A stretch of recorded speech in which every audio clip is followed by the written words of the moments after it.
My wife ran off for a month with the attractive new neighbor. I filed for divorce. The day my wife left me for another man wasn't the end of my world. It was the beginning of my reclaiming it. A gut-wrenching betrayal that ultimately led to the most satisfying decision I've ever made. My name is Mike, and I'm 31 years old. Until very recently, I thought I had it all figured out. A simple life, no grand ambitions, just a steady career as a software developer, a comfortable house in a quiet neighborhood, and a marriage I believed was rock solid, with a woman I truly adored. Laura and I met almost 8 years ago. It feels like a lifetime has passed since then. I was 23, fresh out of college, navigating my first job, and honestly pretty naive about life. She was 22, an assistant at a marketing agency, still trying to find her path, a path she never quite found, eventually settling into being a stay-at-home wife. Our story began at one of those classic backyard barbecues. Cheap paper plates, burnt burgers, the whole casual scene. She walked up to me and, with a playful smirk, commented on how I looked like I was plotting my escape. I don't even remember my reply, but she laughed, and we just clicked, talking for the rest of the evening. After that, everything moved fast. It was like she injected a jolt of excitement into my otherwise predictable, routine existence. Laura was spontaneous, always planning last-minute road trips or dragging me to some new restaurant she'd heard about. I was the grounded one, the planner. I'd sort out the budget, check the weather, double-check the gas tank before we hit the road. It worked, though. We balanced each other. She brought the thrill, and I offered the stability she often said she lacked in past relationships. 3 years later, we got married. It was an intimate affair, just family and close friends. No fancy ballrooms or lavish catering, because frankly, we didn't come from wealthy backgrounds. But none of that mattered. We were starting our life together. We bought a small, 2-bedroom house in a quiet suburb. Nothing grand, but it had potential. For the most part, life felt stable. I'd come home from work, and Laura would usually be in the kitchen or scrolling through her phone on the couch. She'd recount the day's dramas from her marketing job, client woes, coworker gossip, and I'd listen. That was our rhythm, she the storyteller, I the steady listener. We decided against having children, a mutual decision. Neither of us was in a rush. We wanted to wait until we were more financially secure, truly ready for that next big step. We seemed to agree on almost everything. Looking back, I wonder if I got too comfortable. It's so easy to fall into a routine when life feels steady. Wake up, go to work, come home, repeat. Sure, we had our date nights, dinner at our favorite spot, a movie, but I think I stopped noticing the smaller things. Like how much Laura thrived on attention. It wasn't sinister, not at first. She just had that vibrant personality that drew people in, lighting up any room she entered. I guess I started taking her energy, her warmth, for granted, assuming they were just a permanent fixture of our life together. At the time, I wasn't worried. I genuinely believed we were solid. We had our disagreements, of course. What couple doesn't? Usually, it was about little things, like me forgetting to take out the trash or her leaving shoes all over the house. Nothing major. But here's the thing about relationships. They can look perfect on the surface, while cracks silently form underneath. If you don't pay attention, those cracks widen, and eventually, the whole foundation crumbles. I didn't see it coming. Not then. I thought we were building something strong and lasting. But sometimes, life has a brutal way of proving you wrong. Then, a new player entered our lives, Jake. He moved in next door after the elderly couple who lived there downsized and moved to Florida. Jake was around 28, noticeably younger than most of our neighbors. He was a personal trainer, fit, exuding confidence, and I'll admit, a little too attractive for his own good. He had that kind of physique that made heads turn, like he'd just stepped out of an action movie. From the moment he arrived, Jake was hard to miss. Not just his looks, but he was always outside doing something. Washing his car, mowing his lawn, putting up a pull-up bar in his yard. There always seemed to be a reason for him to be shirtless. He quickly became the talk of the neighborhood. And Laura? Oh, she spotted him immediately. How could she not? We first officially met Jake one Saturday morning when he came over to introduce himself while we were out in the yard. He was charming, the kind of guy who could win anyone over. Laura, being her outgoing self, started a conversation with him almost instantly, asking where he was from, what he did, how he liked the neighborhood. I remember just standing there, smiling and nodding, barely getting a word in while they chatted like old friends. At the time, I didn't think anything of it. Laura was friendly with everyone, the mailman, the guy at the hardware store. It never struck me as unusual. But looking back, the subtle shifts began right after that. It started innocently enough, with casual talks. Laura would always find an excuse to be outside when Jake was. At first, it was small things, getting the mail, watering the plants, taking out the trash. But these quick errands inevitably stretched into 10 or 15-minute conversations with Jake. I even came home from work one day to find them deep in conversation in the driveway. Laura was holding a laundry basket she'd been taking to the garage, and Jake was leaning against his car, laughing at something she'd said. When I walked up, they both turned, and Laura pretended it was no big deal. Jake was just telling me about his new gym equipment, she explained, her voice a little too casual. It didn't stop there. A few weeks later, Laura suddenly decided to bake cookies, something she hadn't done in months. I didn't think much of it until I saw her carrying a plate of them across the yard. Just being neighborly, she said when I asked. I shrugged it off. She had brought brownies to other neighbors before, so why worry?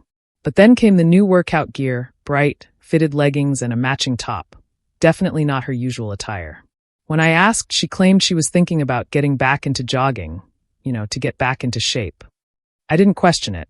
Laura had these fitness phases before, getting excited about working out for a month or two before losing interest. But this time, her timing was perfect. Jake jogged almost every morning. I'd see him out there, headphones in, doing laps around the street. And guess what? Laura's new jogging program started at the exact same time. One morning, as I was leaving for work, I saw them on the sidewalk. Laura was stretching, and Jake was showing her some way to avoid shin splints. I just gave a quick wave and drove off, but that image, that scene, it just stuck with me. Around this time, I also noticed a change in Laura's phone habits. She'd always been on her phone, browsing social media, chatting with friends. But now, she seemed wary when I entered the room. She'd quickly lock her screen or flip her phone face down, as if hiding something. One night, I saw her scrolling Instagram, and when I glanced over, Jake's name was at the top.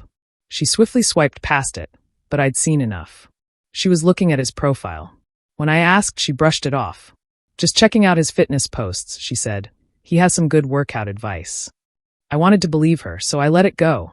But these little things, they kept piling up. Another day, I was in the garage and heard laughter from the backyard. I stepped out to find Laura and Jake by the fence, roaring with laughter. Laura held an iced tea, and Jake was gesturing wildly, telling a story. Laura waved at me as if nothing was amiss. Jake was just telling me about this funny thing that happened at his gym, she explained later when I questioned her. It was starting to feel uncomfortable. I don't want to sound paranoid, but you know when something is off. Laura's conversations about Jake had a new energy to them. She'd casually mention things he'd said or done. Jake's thinking about getting a dog, or Jake recommended this great protein shake. It wasn't just the words, it was how she said them. Then there were the glances. You know the kind I mean. Whenever we were outside and Jake was nearby, I'd catch Laura taking these quick, subtle peeks in his direction. Once you notice it, you can't unsee it. Still, at this point, I hadn't said anything. Part of me absolutely refused to believe there was anything to worry about. Laura was my wife, my partner of years. I trusted her. I thought we had a good thing. But another part of me, the part that couldn't ignore the pattern, started to ask uncomfortable questions. I decided to stay quiet for a bit longer, but I began to pay closer, much closer attention. If something was happening, I needed to witness it for myself. By the way, if you're finding yourself as riveted as I was to my own unfolding story, make sure to hit that subscribe button and ring the notification bell. You won't want to miss the wild twists and turns yet to come in this one, or any other story I share. It was a Saturday morning, and I remember it vividly because it started off so normal. I woke up early like always, brewed my coffee, and sat at the kitchen table, scrolling through the news on my phone. Laura was still in bed, which wasn't unusual. She loved her slow mornings, especially on weekends. The house was quiet, just the hum of the coffee machine, and for a fleeting moment, I felt a strange peace. Funny how that works, isn't it? You think everything's fine, completely oblivious to the earthquake about to hit. About an hour later, Laura drifted into the kitchen. Still in her pajamas, hair a sleepy mess, phone in one hand, rubbing her eyes with the other. She sat across from me, and I knew instantly something was wrong. She radiated nervous energy, drumming her fingers on the table, her gaze flitting around, avoiding eye contact. "Are you okay?" I asked, setting my phone down. She nodded quickly, then shook her head. "Actually, no," she sighed. "We need to talk." Anyone who's been in a relationship knows those 4 words rarely, if ever, mean anything good. My stomach clenched, but I tried to keep my voice steady. "All right," I murmured, leaning back in my chair. "What's going on?" Laura paused, her eyes searching the room as if for the right words. Finally, she met my gaze. "I don't know how to say this, so I'm just going to say it," she began. "I think I have feelings for Jake." For a second, I thought I'd misheard her. "What?" I leaned forward, as if being closer would somehow clarify the unbelievable words. She bit her lip, looking genuinely uncomfortable. "I didn't mean for it to happen," she rushed, as if trying to outrun my reaction. "It just did. I've been spending time with Jake, and I feel this connection, and now I'm confused." Confused. That word hit me harder than anything else. She wasn't expressing guilt or admitting a mistake. She was confused, as if our marriage was a puzzle she couldn't quite solve. I just stared at her, trying to grasp what she was saying. My mind raced. Was she leaving me? Asking for a divorce? Was this a confession she wanted to move past? I couldn't tell, and that made it even worse. "So, what does this mean?" I finally managed. "Are you saying you're done with us?" She shook her head rapidly. "No, not necessarily," she replied. I don't know what I want right now. I love you, Mike, I do. But I can't stop thinking about him, and I need to figure out what these feelings mean." It felt like the floor had been ripped out from under me. Years together, a life we built, and now she wasn't sure she wanted me anymore. It was surreal. I took a deep breath, forcing my voice to stay level. "So what are you saying? You want to take a break?" She hesitated, then nodded. "Kind of," she responded. "I need time to figure things out. I was thinking maybe I could take a month, spend some time with Jake, and see if there's something real there. If it doesn't work out, then we can focus on ourselves." I blinked, utterly astounded by her audacity. "You're serious?" I asked, not even phrasing it as a question. Laura nodded, her eyes pleading. "I know it sounds crazy, but I don't want to throw away what we have without being sure. I don't want to live with regrets, you know?" Regrets. The word twisted in my gut like a splinter. She was talking about her regrets, as if she was the one putting everything on the line, as if my feelings were secondary to her life-altering decisions. I sat there, staring at her, a cocktail of fury and disbelief simmering beneath the surface. Part of me wanted to scream, to lash out at her selfishness. But another part, a calmer, more calculated side, chose silence. I'd let her dig her own hole. "All right," I murmured, leaning back in my chair. Laura blinked, clearly thrown off. "Wait, really?" "Sure," I replied, shrugging as if it were no big deal. "If you think that's what you need, go ahead." Her expression flickered, unsure if I was serious or mocking. "I just think it's the best way to figure out where my heart is," she admitted cautiously. "Sure," I repeated, my voice flat. "Do what you need to do." Inside, I was already done. The moment she suggested spending a month with another man, a switch flipped in my brain. But I didn't want to show my cards yet. If she was willing to abandon our marriage for a fantasy with a neighbor, I was curious to see just how far she'd go. Laura let out a relieved sigh, as if she'd just been granted permission for some heroic quest. "Thank you," she said, reaching across the table to touch my hand. "I know this is a lot to ask, but I really believe it's the right thing for us." I stood up, grabbing my coffee mug, gently pulling my hand away. "Sure," I repeated, my voice devoid of emotion. "If that's what you need." She said nothing more, just sat there, probably processing the fact that I wasn't arguing or fighting. But inside, I was already planning. The next few days, Laura packed a small bag. She casually told me she'd be staying with Jake, making it sound like a temporary arrangement. She didn't seem to notice my lack of questions, my complete absence of resistance. When Laura left, the house felt different. Not empty, but quieter, as if someone had turned down the volume on my life. I stood in the living room after she walked out, duffel bag slung over her shoulder, and stared at the door. I expected to feel anger or heartbreak. Instead, all I felt was a peculiar peace, as if the suffocating weight of pretending everything was fine had finally been lifted. I walked into the kitchen, poured myself a glass of water, and just stood there, trying to comprehend what had just happened. My wife, the woman I'd spent years building a life with, the one I expected to grow old with, had just left to figure things out, with the guy next door. If it wasn't my life, I would have sworn it was some insane TV drama. The first few days felt surreal. I started noticing the small things she'd left behind. Her favorite mug on the counter, a pair of shoes by the door, a blanket tossed over the couch. I considered moving them, but ultimately, I just left them where they were. Not because I missed her, but because I couldn't be bothered to waste the energy. I buried myself in work, taking on extra assignments to fill my schedule. I stayed late, not because I had to, but because I dreaded returning to an empty house. When I wasn't working, I hit the gym hard. I'd never been a regular gym goer, but there was something satisfying about pushing myself physically, as if I could sweat out all the stress and betrayal. Friends started to notice something was amiss. A few asked why Laura wasn't around, and I'd offer vague answers. She's staying with a friend for a while, I'd explain, trying to sound casual. I wasn't ready to unravel the real story yet. The only person I told the truth to was my father. I called him a few days after Laura left, and the first thing he asked was, "What's wrong?" He's always been able to read me, even over the phone. When I told him everything, there was a long silence on the other end. Then he said, "Well, son, I hate to say it, but it sounds like you're better off without her." At first, I didn't know how to react. I expected him to be angrier, to ask more questions. But then he added something that truly stuck with me. "If she doesn't know your worth, why should you wait around for her to figure it out?" He was right. I'd spent so much time trying to understand Laura's decision, trying to pinpoint where I went wrong, that I hadn't even considered what I deserved. I wasn't just a backup plan, an option in case her little adventure with Jake didn't pan out. That night, I sat in the darkened living room, staring at our wedding photo on the mantel. We looked so happy in that picture, so sure of our future. But now, it just felt like a stark reminder of everything that had gone terribly wrong.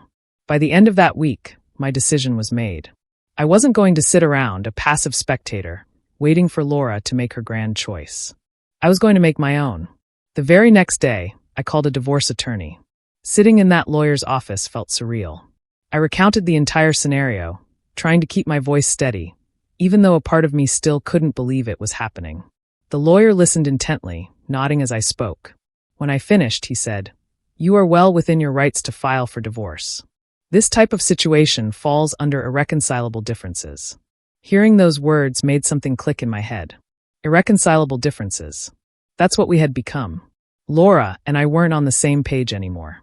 Perhaps we never truly had been. The lawyer walked me through the process, explaining what I needed to do, what to expect. By the time I left his office, I had a strange sense of satisfaction, a feeling of finally taking back control of my own life. Back home, I started taking small, deliberate steps to prepare for the inevitable.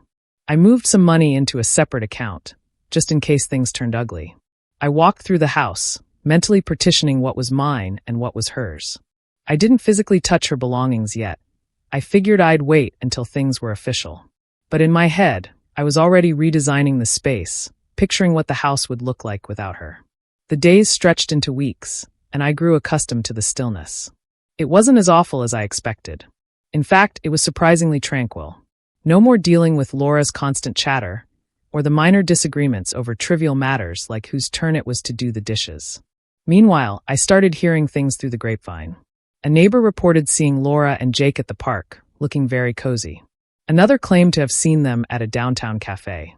I'd nod and smile, pretending nothing bothered me. But inside, I felt a mix of rage and pity. Rage because she had so casually thrown away everything we owned for a fleeting fling with a guy who was clearly not the settling type. Pity because I knew it wasn't going to end well for her. Jake didn't strike me as someone who'd ever truly settled down, and Laura was about to learn that the hard way. By the third week, I had stopped checking my phone for Laura's texts. I figured if she wanted to communicate, she'd reach out. But I wasn't holding my breath. I was done waiting. One night, while cleaning out the garage, I stumbled upon a box of old photos from when Laura and I first met. For a brief moment, a pang of sadness hit me as I remembered how truly happy we had been back then. But then, I remembered all the subtle red flags I'd ignored over the years, all the times I'd unknowingly prioritized her desires over my own. I closed the box and moved it away. I didn't need those memories anymore. Laura decided to make her grand reappearance almost exactly a month ago today. I hadn't heard much from her during her trial run with Jake. The few texts she sent were vague at best. "Hope you're doing okay. or "We'll chat when I get back." She didn't even try to keep me updated or pretend she was conflicted. It was as if she'd already relegated me to plan B. By this point, I truly didn't care. I wasn't pacing by the door, waiting for her to come to her senses. I wasn't wondering what she and Jake were doing. I had filed for divorce, and my lawyer was already drafting the paperwork. As far as I was concerned, our marriage was over. But I didn't tell her that yet. When she walked through the door, nothing about her seemed to have changed. At least, not for her. Her bag was slung over her shoulder, her hair perfectly done, a confident look on her face, as if she'd just returned from a trip and expected me to roll out the red carpet. "Hey," she said, dropping her luggage by the door. "I'm back." I was sitting on the couch, scrolling through channels, and barely looked up. "Welcome back," I murmured, my tone utterly neutral. She paused, probably expecting more of a reaction. When I didn't jump up or ask how it went, she walked over and perched on the arm of the couch. "We should talk," she stated, her voice quiet and careful. I turned to face her and muted the TV. "All right," I replied, crossing my arms. "Talk." Laura offered a small smile, the kind she used when she was trying to smooth things over. "I've done a lot of thinking," she told me, "and I've realized some things about myself, about us, about what I want." I simply nodded, waiting for her to continue. She took a deep breath, as if preparing for a dramatic monologue. "I care about you, Mike, I really do. And I think we can work through this. I think we can rebuild what we have." "Rebuild?" She said it as if it were as simple as fixing a leaky faucet. I said nothing, just looked at her, letting the silence hang heavy. My silence clearly perplexed her, but she pressed on. "Jake's a great guy," she remarked, and I had to bite my tongue to stop myself from scoffing at how casually she spoke of him. But I realized he's not what I need. He's fun, sure, but he's immature. He doesn't have the stability that you have, and I think I was just caught up in the excitement of it all. There it was, her big revelation. She tried out the shiny new toy and decided she liked the old one better. "Uh-huh," I replied, my voice cool, betraying nothing. Laura blinked, as if expecting a more emotional outburst. "I know I've hurt you," she murmured, reaching out to touch my arm. "But I truly believe we can get past this. We've been through so much together, Mike. We have history. That's not something you just throw away." I let her continue. I let her unload all her perfectly rehearsed lines about love, forgiveness, and starting over. When she finally finished, I stood up and walked to the kitchen counter. I pulled open a drawer, took out the divorce papers my lawyer had sent, and placed them on the table in front of her. "What's this?" she inquired, her smile slowly fading. "Divorce papers," I explained simply. Her face went ashen. "You're kidding," she exclaimed, a frightened laugh escaping her lips. "Nope," I replied, leaning against the counter, arms folded. "I'm not kidding." For a moment, she just stared at the papers, as if they were written in a foreign language. Then she looked up at me, wide-eyed. "You're divorcing me?" "Yeah," I said, my voice steady, unwavering. "I'm not interested in being your second choice, Laura." Her face morphed from shock to instant anger. "Second choice," she demanded. "That's not what this is." I was confused, Mike. I needed time to figure things out. "And in the process, you decided to test the waters with another man," I added calmly. "You left. You walked out on our marriage. And now you're back because it didn't work out with him? Do you honestly think I'm just going to take you back like nothing happened?" Laura opened her mouth to argue, then closed it again, her face growing red. "It's not like that," she responded, her voice quivering. "I was trying to do the right thing. I didn't want to stay and resent you. I thought—" She trailed off, her gaze darting around the room. "You thought you could have it both ways." I finished for her. She stood up, crossing her arms. "You're making a mistake, Mike. We can fix this." "I know we can." "No," I replied firmly. "We can't. You made your choice, and now I'm making mine." She looked on the verge of tears, but I refused to let that sway me. My mind was made up. The rest of the conversation was a blur. She tried to argue, to guilt me into changing my mind. She brought up our history, our home, even the vague possibility of starting a family someday. But none of it worked. Finally, she stormed out of the house. I stood there for a while, staring at the empty space where she'd been, feeling absolutely nothing. No sadness, no regret, no second thoughts. Only profound relief. Later that night, I called my lawyer to tell him Laura had seen the paperwork. "How'd she take it?" he asked. "Not great," I remarked, a small smirk playing on my lips. "Do you want to give her time to process, or should we move forward?" Move forward, I instructed without a moment's hesitation. It wasn't easy standing up to Laura like that, but it was ultimately the right thing to do. She saw me as a backup plan, an option in case her little fling didn't work out. And if she truly believed I'd accept that, she clearly didn't know me as well as she thought. I knew she wouldn't give up easily. Laura wasn't one to simply walk away from a confrontation, especially one she felt she was losing. I'd barely sat down when my phone buzzed with a text from her. "This isn't over." I gazed at the message for a second before locking my phone and tossing it onto the couch. She was right. It wasn't over. Not yet, but it would be soon enough. The next few days were eventful, to say the least. Laura showed up unannounced the following evening, pounding on the door as if trying to break it down. "Mike, open the door," she exclaimed. I opened it, maintaining a bland expression. "What do you want, Laura?" She pushed past me and stormed into the living room as if she still lived there. "We need to talk," she stated, pacing back and forth. "You can't just file for divorce without giving me a chance to fix things." I leaned against the door frame, crossing my arms. "You had your chance," I replied quietly. "You made your decision when you left." "That's not fair," she responded, her voice rising. "I didn't leave to end our marriage. I left to figure things out, to make sure I wasn't making a mistake by staying." I couldn't help but let out a dry, humorless laugh. "And in doing that, you proved you didn't value what we had. You don't test a marriage by running off to someone else, Laura. That's not how it works." She paused her pacing and turned to face me, her eyes blazing with frustration. "I was confused," she repeated, her voice shaking. "I didn't know what I wanted. But I know now. I want us, Mike. I want to fix this." "Too late," I replied, my tone firm, unyielding. "You don't get to come back now just because things didn't work out with Jake." Her face contorted in rage, and she pointed a finger at me. "You're being petty," she spat. "You're throwing away everything we built over one mistake." I shook my head, maintaining my composure. "It wasn't just one mistake, Laura. It was a series of choices. You chose to flirt with Jake, you chose to prioritize your feelings for him over our marriage, and then you chose to leave. Those weren't accidents. They were decisions." She opened her lips to argue, but then stopped, her shoulders sagging. For the first time, she looked utterly defeated. "What am I supposed to do now?" she inquired quietly. I sighed, feeling a flicker of pity for her, despite everything. "That's not my problem anymore," I explained. "You made your choices. Now you have to live with them." She stood there for another minute, looking as if she wanted to say something else, but then she just walked out without another word. Following that, the divorce proceedings moved quickly. Laura initially tried to drag things out, perhaps still expecting me to change my mind. She even attempted to play the victim in front of our mutual acquaintances, painting me as cold and cruel. My father, though, was entirely on my side. When I updated him, he let out a low whistle. "She's got some nerve," he commented. "But I'm proud of you, son. Standing your ground isn't easy, but it's the right thing to do." Laura's stalling tactics proved completely ineffective. My lawyer was sharp, and the undeniable proof of her leaving for Jake made things quite clear. She tried to plead for spousal support, claiming she'd given up her career for the marriage, but the judge didn't buy it. Finally, we reached a reasonable deal.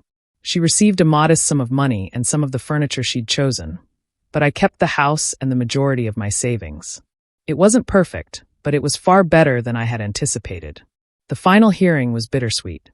Sitting in that courtroom, signing the documents that would officially end our marriage, felt strange. I glanced across at Laura a few times. She looked utterly exhausted, as if she hadn't slept in days. Her lawyer handed her a pen, and for a brief moment, I thought she wasn't going to sign. But eventually, she scrawled her name at the bottom of the sheet, making it official. After the hearing, she approached me in the hallway. "Mike," she spoke softly, just above a whisper.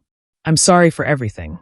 I stared at her, hoping to recognize the person I'd fallen in love with all those years ago. But all I saw was someone I used to know, a ghost of the past. "I know you are," I replied, my voice steady. "But sorry doesn't fix this." Her eyes welled up with tears, and she reached out to hug me, but I gently pulled aside. "Take care of yourself, Laura," I whispered, and began to walk away. Occasionally, I'd hear tidbits about Laura through the grapevine. Jake, predictably, moved on to someone else shortly after she returned to me. According to one mutual friend, she was currently living with a relative, trying to figure out her next moves. I didn't feel satisfied hearing about her struggles, But I also didn't feel sorry for her. She had made her decisions, and now she was dealing with the consequences.